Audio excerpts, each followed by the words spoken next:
Ever since the Xperia Z released last spring, Sony adopted a 6-month upgrade cycle for its flagships, issuing the Z1 in the fall, and this spring it outdid this beauty here. Despite the biannual upgrade schedule, Sony significantly improved the Z2 over its predecessor. Although it's thinner and lighter, the new heavyweight Boxer features a larger, better 5.2-inch IPS display, a larger battery and faster chipset paired with a generous 3GB of RAM.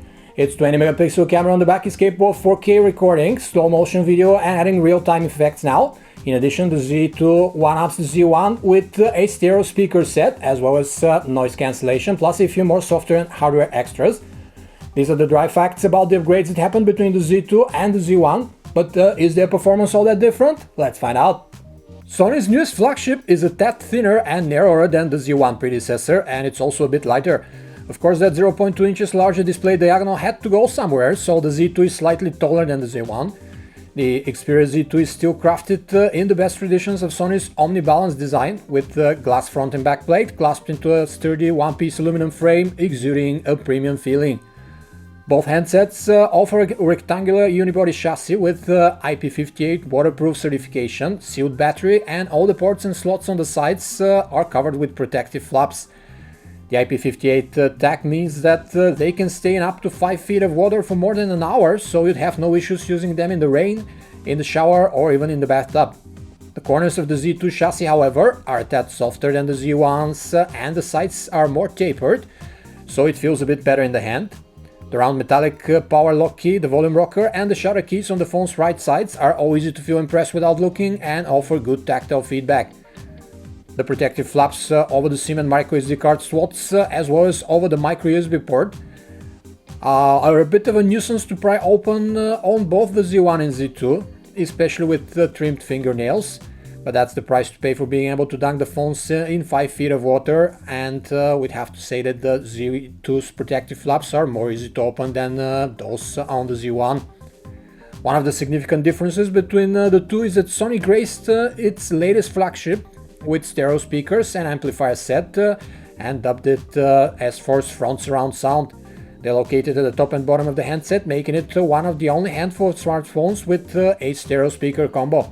The Z2 has quite a different 5.2-inch 1080p display panel with very good pixel density compared to the 5-inch 1080p display of the Z1, which sports a slightly higher 441 ppi count. The 5.2-inch panel of the Z2 is still called a triluminous display, but is based on IPS and sports a new pixel imaging technology dubbed Live Color LED, which combines red and green phosphor with blue LEDs for the backlighting to produce brighter and more evenly spread lighting. Sony brags that the new display tech in the Z2 allows for a wider color gamut coverage and vivid imagery, but at the same time avoids the unpleasant oversaturation that we've come to associate with, say, AMOLED displays. Looking at our own measurements, the color chart shows that indeed the Z2 display's colors mostly fit into the standard RGB gamut space and are evenly distributed there, save for the greens. If you want a more even and natural color representation while watching Pixel video, we'd advise to turn off the X-Reality engine of Sony on both handsets, as it distorts the colors. As for color temperature, we measured the white point of the Z2 to be pretty close to the reference, unlike on the Z1's display, whose colors tend to go over to the cold side of the spectrum. When it comes to peak brightness, we measured 454 nits from the Z2 and 495 on the Z1, which is in line with a good LCD display, but nothing spectacular. Outdoors, both phone screens are average performers, as their display coatings still reflect quite a lot of light back to your eyes, making the sunlight visibility as poor as on most smartphones out there. The weakest spot of the Z1 flagship is its 5-inch display panel, whose viewing angles are far from the flagship level. But on the Z2 we have an IPS LCD, so this point is now moot, as the display's brightness and saturation barely budge even at extreme viewing angles. The phones carry Sony's newest Xperia interface overlay, coated over Android 4.4 KitKat. Compared to previous Xperia UI iterations, the status bar and its quick settings have been reworked to become clearer and more intuitive. Also, the new launch animation and the live wallpaper have been borrowed from the PlayStation 4, but you also have Sony's Xperia themes with downloadable UI packs from Sony Select that let you customize up to 280 items from the Xperia Android interface in a variety of styles. Sony's native Android apps such as Smart Connect, the Small Apps Suite, Track AD TV, and Sony Select have received updates as well here.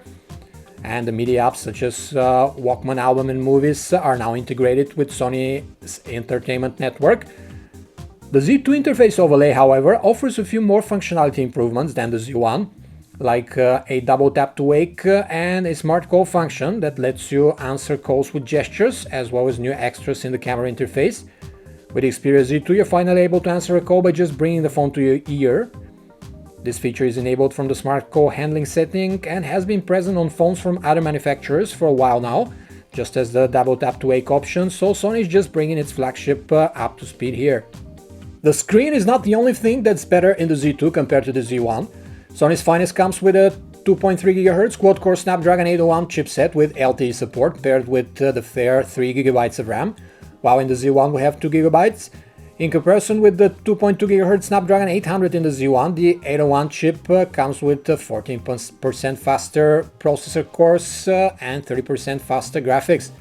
Even more important, we have dedicated image signal processors with it for a 45% improvement in camera sensor processing speed, allowing Sony some new image and video capture trickery that the Z1 doesn't have.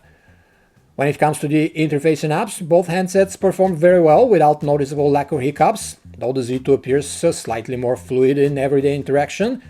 Its graphics performance scores much higher on standard benchmarks, with heavy 3D games like Asphalt 8 for example also seem to load faster and run with richer graphics.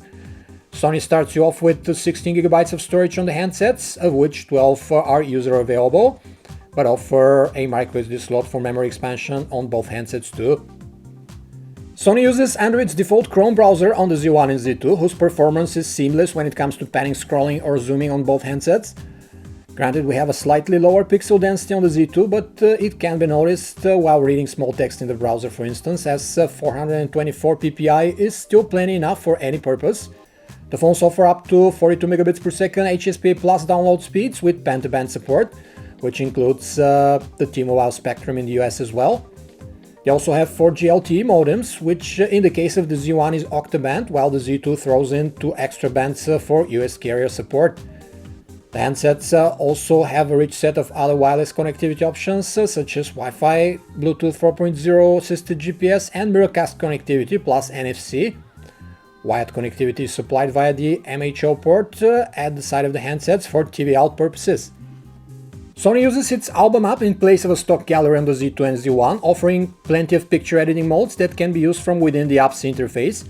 Your video collection goes in the Movies app, which also boasts a pretty interface with footage previews. There's an interesting Track AD TV mode, which serves as Shazam for video, pulling out information about the movie currently on TV based on the sound recorded from it. The Xperia interface has one of the nicest music players from all manufacturer overlays out there.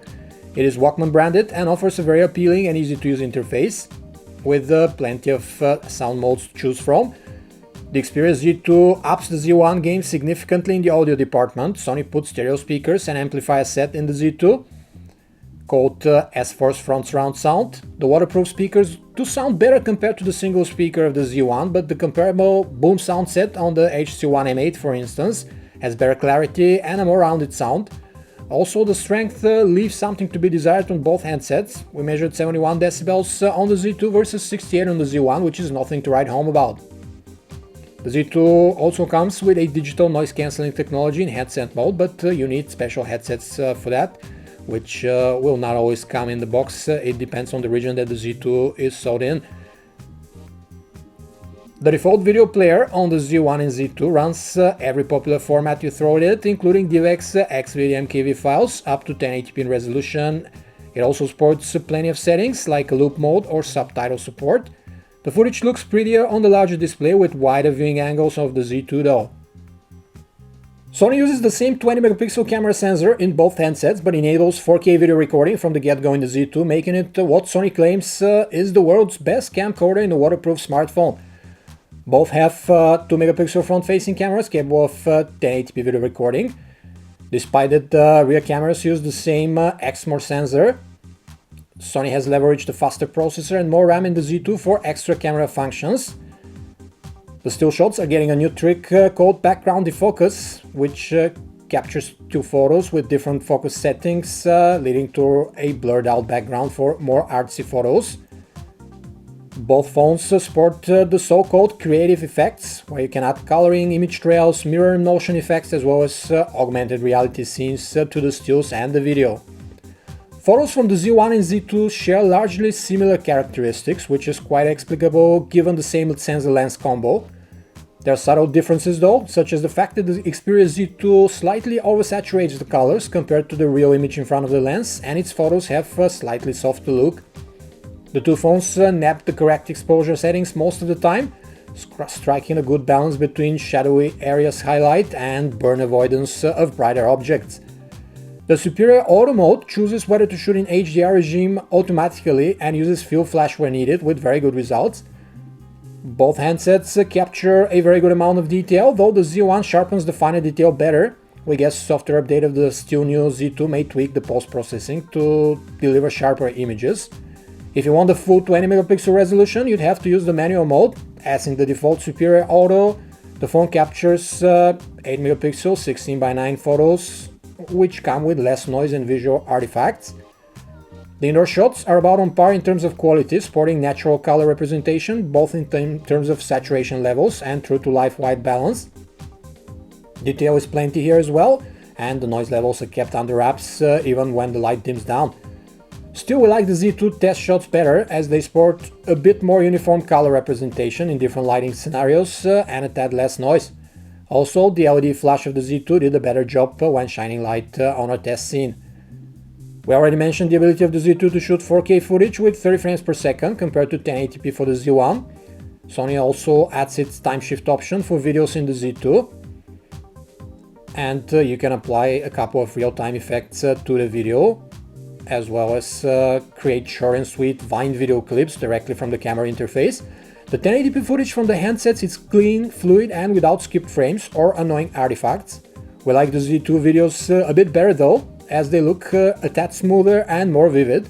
Continuous autofocus works very well with both handsets, but again the Z2 refocuses back and forth slightly faster. The 4K footage possible with the Z2 offers a breathtaking amount of detail to something that the stock Z1 isn't able to produce. With a larger, better display, faster processor, longer battery life, stereo speakers and 4K video recording, the Z2 looks like an obvious pick before the Z1, especially considering that it is housed in the same footprint. Do these enhancements warrant the $150 to $200 euros price difference though? Based on our rundown with the two phones, we'd have to say yes. The main reason to upgrade to or pick the Xperia Z2 before the Z1 are the better battery life and the much improved display, which are now in line with the flagship category of the handset instead of lagging behind the competition.